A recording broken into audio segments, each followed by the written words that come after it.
Salut les amis. Bon, aujourd'hui petite pêche rapide. Donc là on va faire une pêche de bordure à nos pieds. Donc ça, c'est des pêches qui sont pas faciles. Donc on va expliquer un petit peu comment faut faire pour aborder cette sorte de pêche. Alors déjà il faut éviter tout bruit et tout mouvement au bord de l'eau. Parce que comme vous avez vu là, j'ai vraiment pas lancé loin. Et essayez de reculer vos cannes et votre matériel le plus possible dans le champ. Donc là pour nous ça va être compliqué parce qu'on est dans un chemin, il y a la sève d'un côté et c'est une fouille, ils appellent ça une fouille, c'est comme un étang. Et de l'autre côté, la berge fait 5 mètres de large. Donc il faut quand même laisser le passage parce qu'il y a quand même, c'est quand même des endroits où les gens se promènent. Donc ce qu'on a fait, on a reculé notre parapluie derrière une petite bouillée pour pouvoir laisser le passage, et puis nous on a les cannes juste devant nous. Donc voilà, pour éviter que les gens passent à côté du parapluie, entre le parapluie et les cannes, on a préféré mettre tout du côté où on pêche et essayer de se camoufler le plus possible. Donc on va essayer de faire le moins de mouvement possible et le moins de bruit possible, et voilà. Et par contre quand on épuise un poisson, faut pas s'attendre à ce que le poisson reborde aussitôt derrière et d'avoir des touches aussitôt derrière. Pour faire des doublés en pêche de bordure, c'est très compliqué. Donc voilà comment aborder cette sorte de pêche. Donc là où on a eu une touche, malheureusement c'était une brème. Elle s'est décrochée avant qu'on la sorte de l'eau. Donc on verra bien si le poisson va répondre ou pas aux bouillettes coriandre, fenugrec, carnet. Je voulais dire autre chose, je sais plus. Je me rappellerai tout à l'heure. Alors ça c'est un endroit où j'ai fait mes premières pêches à la coriandre. Mes premières pêches à la coriandre, c'était ici. Mon premier enduro, c'était à 5-6 mètres près au même poste. Donc voilà, j'avais eu pas mal de touches. En fait, tout le monde pêchait le milieu et la bordure d'en face. Et moi je me suis dit, tiens, je voyais des fouilles devant moi, j'avais ramené une canne devant moi. Et un quart d'heure elle est partie, et du coup j'avais ramené mes deux cannes, parce que je pêchais qu'à deux cannes dans le temps, et j'étais tout seul à faire l'enduro. Il y avait ma femme qui était avec moi. Et du coup j'ai fait l'enduro qu'à deux cannes. Et on a loupé un poisson à cause de l'équipe à côté. Parce que vu que c'était une femme qui avait l'épuisette dans les mains, ma femme, l'équipe d'à côté a pris l'épuisette des mains à ma femme, et j'ai pas fait attention. Moi j'étais concentré sur le poisson, et l'épuisette a bougé, le poisson s'est retourné, s'est décroché, donc voilà. Donc ma femme était quand même habituée à épuiser le poisson, mais l'équipe d'à côté, tout ça parce que c'était une femme qui avait une épuisette dans les mains, il a pris des mains et on a loupé le poisson à cause de ça. C'est pas grave, surtout que c'était un joli poisson, c'était pas pour forcément pour gagner le concours, quoique j'aurais pris ce poisson, j'aurais gagné, mais c'était surtout pour la taille du poisson, parce que c'était quand même une carpe qui était vraiment grosse. Donc voilà, ça je parle d'il y a 25 ans en arrière, voire plus. Donc on va essayer de vous prendre un poisson en pêche de bordure dans nos pieds. C'est pas gagné. Déjà il faut commencer par éviter de parler, donc là je vais essayer de ne pas parler de trop, sauf pour faire la vidéo évidemment. Donc je vous dis à tout à l'heure, peut-être pour un poisson, ou peut-être pour un capot, on sait pas encore. Allez, à tout à l'heure.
enlever.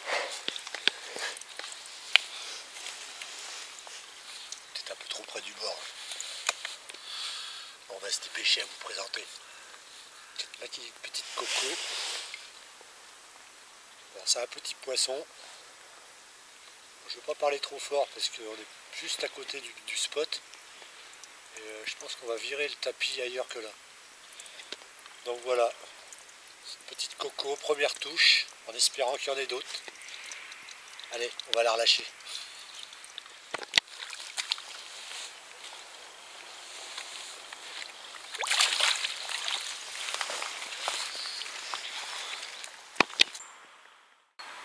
Comme j'expliquais tout à l'heure, là on a la Sèvre.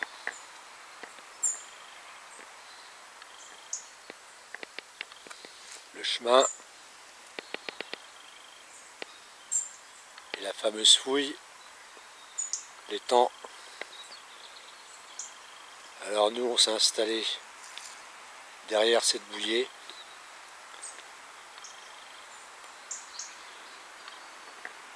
Pas trop loin des cannes. Comme je disais, le chemin, on a préféré que les gens puissent passer derrière, longer ce bord-là, pour éviter que les gens passent du côté où on pêche. Sinon on aurait pu mettre l'abri derrière, mais ça aurait incité les gens à passer là.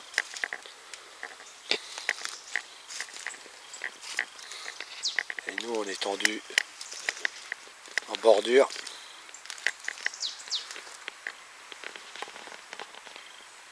Sous ce chêne, devant, et une à nos pieds pratiquement.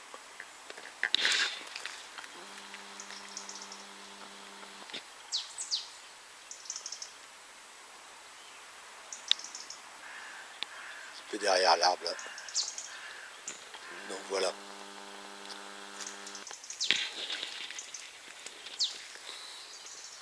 Allez, je remets le caméscope à filmer le départ en direct.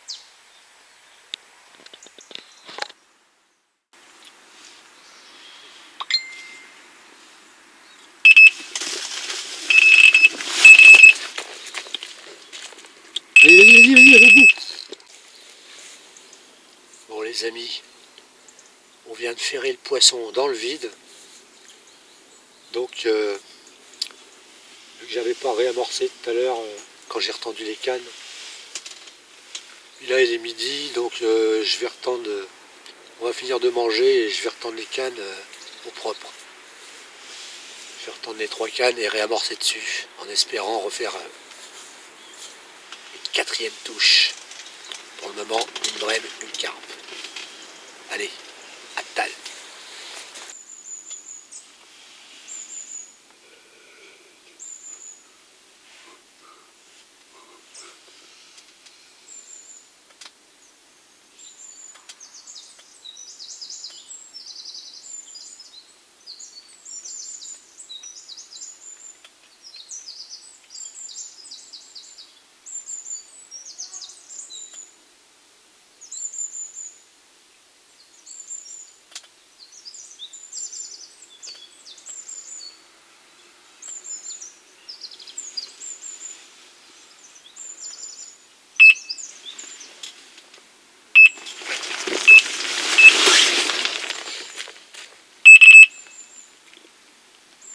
Regarde le fil, regarde le fil, regarde le fil, il se détend.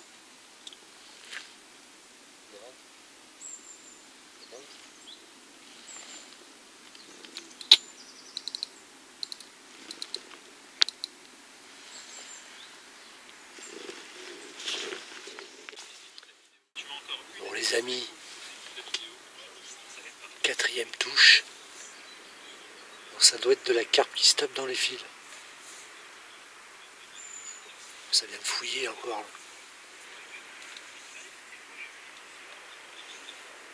Bon, elles doivent être très méfiantes parce que vu qu'on est juste au bord. Donc je vous reprends tout à l'heure. J'espère que cette fois-ci ça va piquer.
amis, on va couper la pêche ici.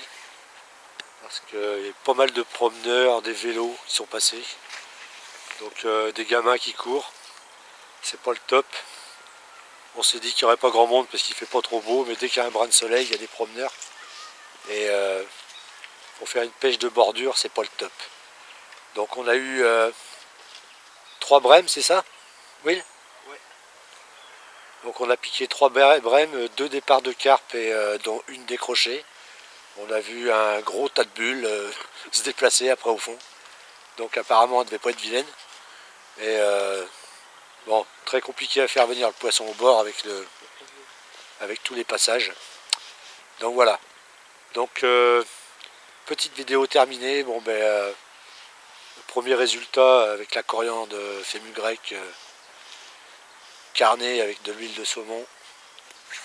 Good. Donc voilà, c'est une bouillette que j'avais déjà testée, mais avec des farines normales. Donc voilà, avec l'hydrolysate de krill et l'hydrolysate de poisson, bien meilleur, plus digeste. Donc voilà, on va continuer les tests, mais prochaine vidéo, ça sera ailleurs. Peut-être dans la sève ou sur des postes que j'ai déjà pêchés ou je sais pas. Allez, si cette vidéo vous a plu, petit pouce bleu.